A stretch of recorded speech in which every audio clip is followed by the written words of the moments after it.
So you are reading for us from Counting on Love. What should we know about the story before we get started? Okay, so this is Counting on Love. It is the first in a four-book series, as you said, the Taverstons of Iversley. And it's a slow burn and what I call a low steam but not no steam love story. And the blue stocking heroine and a beta hero. So what you need to know first is that the heroine, Lady Georgiana Stewart, is a duke's daughter, and she's being courted by Lord Jasper Taverston, who is the heir to the Earl of Iversley. And Georgiana is beautiful and charming, and Jasper is handsome and charming, and everybody in the town thinks they're going to make a perfect match. But what the people don't know is that Georgiana is a math genius, and it's something that she has had to hide all her life because ladies don't do math. And then the other problem that she's having is she's finding Jasper to be a bit dull. However, Jasper invites her to their family's country estate, and she goes, and there she meets his two brothers, Crispin and Reginald. Reginald is the third son, and he's considered to be the brilliant brother. He's a Greek scholar, but he has recently been tapped by Jasper to straighten out the family's account books. And they're in a mess because the steward has recently died. So that's kind of where the story is picking up. And I said it's a slow burn, and that's because Georgiana is being courted by Jasper. So she and Reginald are very careful in how they interact with each other. And they kind of fall for one another's intelligence and personalities before they'll realize or admit to each other that there's a growing sexual attraction between them. So I'm going to read from the scene where Georgiana realizes that she's falling in love with Reginald. Awesome. The library door was wide open, and so were the curtains. Reginald was seated on a spindly chair that matched the one in the second little nook. Georgiana knocked lightly on the doorframe, then went in. Reginald's head came up from his ledger. He didn't look particularly happy to see her, but neither did he look displeased. She held up the plate. Crispin was in the breakfast parlor, trying to read a newspaper. He sent me here with these for you. I must have been annoying him. Crispin is shockingly easy to annoy. Come in, come. He stood up. Whereas I am pleasant to anyone bearing cook's roles. She crossed the carpet and joined him in the nook. Then she realized at once that she shouldn't have. He wasn't wearing a cravat, and the top button of his shirt was undone. She set the plate down, intending to leave directly, but the ledger over which she had been hunched was surrounded by scratched paper and scribbled calculations, and she couldn't tear herself away. Of course, Reginald would notice her lingering. She imagined it was hard for him not to. Leaving a plate of rolls should only have taken a moment. He gestured to the papers. Does this mess make your head hurt? She knew he was not referring to the splash of papers, but rather the inefficient figures upon them. But she refused to be so thin-skinned as to now imagine he was mocking her. I confess it does. Why are you spending so much time on accounts? Surely you have a steward. He rubbed his stubbled cheek. This sleepy, somewhat rumpled look was oddly attractive on him. Of course, she'd never seen a gentleman so must. Yet somehow she didn't believe she'd find dishevelment attractive in any other man. Faith, this train of thought was terribly inappropriate. She forced herself to focus on his words. We did. The man passed recently and hadn't been keeping up for several months.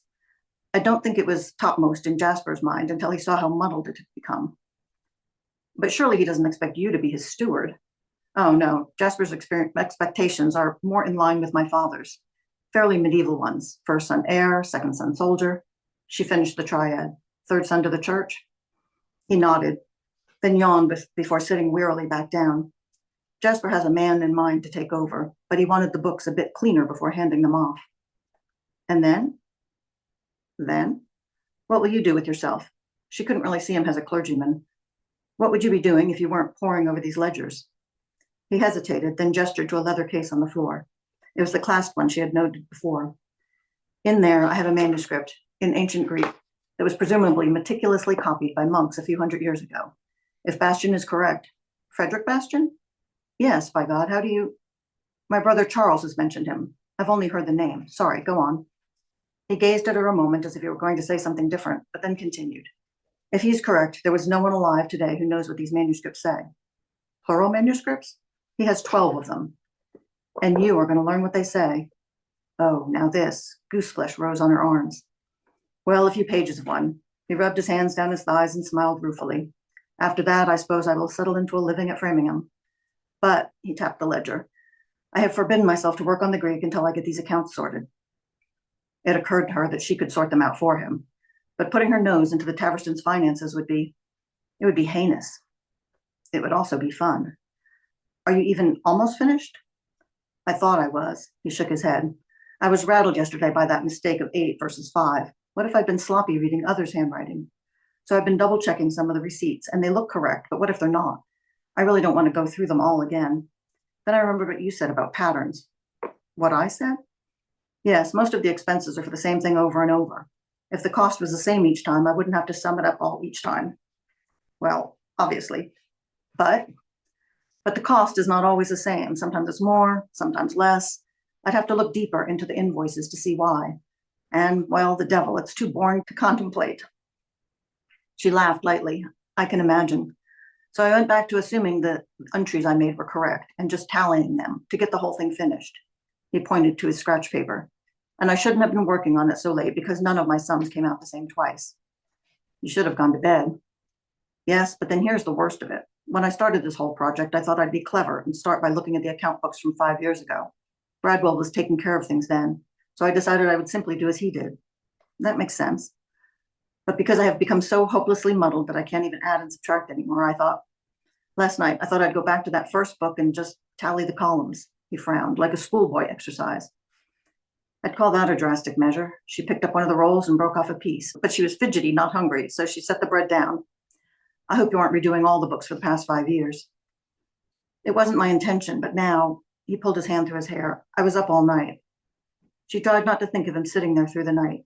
There was something more intimate about that than picturing him in bed, which she would never do. Reginald opened a worn book with a frayed cover and pushed it in front of her on the desk. He pointed to a column. Please tell me I'm wrong. Georgiana drew a breath, debating whether to look, but she knew she was going to. It was either look at the page or at the base of Reginald's throat, right there in front of her. She turned to calculating the costs and revenues and then compared her result to the total that had been recorded at the bottom. That is incorrect. The significance of that fact gave her a cold, heavy feeling in the pit of her stomach. Have you another ledger, another year? He pulled out another from a short stack on his desk and opened it to a page he had dog-eared. 6 years ago, randomly selected quarter, this page. She ran her finger down the column, then looked into Reginald's pallid face. Oh, she said, full of sympathy, but unsure what else to say. They were each off by 30 pounds. If that was true of every quarter, the books were off by 120 pounds a year, for who knew how many years. Damn it, he swore. I'm sorry. I should not have burdened you. God, if I wasn't so tired, I'm sorry. It's inexcusable. I just hoped I was wrong and you would. She waved his protest away. How many have you checked?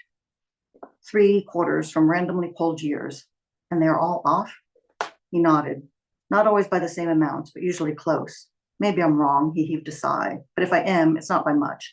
I was concentrating on the numbers without paying much attention to what they were for. So after I talked to you, I realized I should be looking for patterns, but he waved a hand towards the bookshelf where she had seen rows and rows of old ledgers. It will take years. If your steward was dipping, but he wasn't, not Bradwell, I would stake my life on his honesty and his competence. I can't make sense of it. She said nothing. His father's steward had been stealing from the family, and now the man was dead and nothing could be done. And his father was dying. Reginald wanted to do this one simple thing, and it had devolved into a nightmare. He murmured, and I feel as if I could just decipher the books. Oh, Reginald, her heart broke for the man because she knew he wanted to do what he loved, what he lived for, and was instead trying to reconcile himself to doing what was expected. Gently, she said, it's not ancient Greek. You can't translate it. No, it's not Greek, unfortunately. It's numbers. Numbers. Oh, God, Georgiana, no. I'm not asking you. Of course I'm not. I'm just bemoaning my own inadequacy. I know Bradwell is not an embezzler, but something is not right. And I'm concerned this is something that will come back to haunt Jasper. He should at least know there's something hidden. And the answer is in those books somewhere. The money came in, it went out. It has to add up. He could not have seduced her more effectively than that. I'll help you. I can't ask that. Reginald, you can't put something like this in front of me and then snatch it away. It would be as if Bastian took away that manuscript and said, never mind. He looked at her hard, then shook his head. Bradwell was the family's accountant for 47 years. 47. Do you know how many ledgers that spans? Jasper's not going to let me lock you away in the library. Reginald, for hours at a time, days on end, he has a million things planned. Reginald, I don't think he'll notice. She looked down at her hands and willed them not to tremble with excitement. It won't take me all that long. Lady Georgiana Stewart realized she had just made an unimaginably arrogant statement about her own mathematical abilities. Yet the scholarly gentleman sitting before her did not shy away, grimacing with distaste. He smiled. It was not only the turn of his lips, but the way his sky at dust blue eyes suddenly appeared to be lit from behind, crinkling at the corners. It took her breath away. He said, "I won't get in your way. Just tell me what you'll need." Oh, at best, she'd expected him to hand her a stack of ledgers and fire off a plodding set of instructions, then breathe down her neck. Because what else could she have expected him to do? But this man, this unbearably marvelous, sensible man, ceded control over a problem with a smile to a woman. It came to her all at once, a revelation. This is the one. Her mind began reeling back to every interaction, every moment they'd shared since he'd frightened her awake and they'd contrived to lie to their loved ones. She had known then. And later, when he took it upon himself to put that horse out of its misery, and when he had watched her do sums in her head and been impressed rather than appalled, rather than intimidated. Well, no, she was easy to look back and believe she had known all along, but she knew she hadn't. And she couldn't be in love with him. She had only known him for less than a week. But she could love him, given time. At once came the horrified realization that she would love him, given time. She could not marry Lord Jasper Taverston.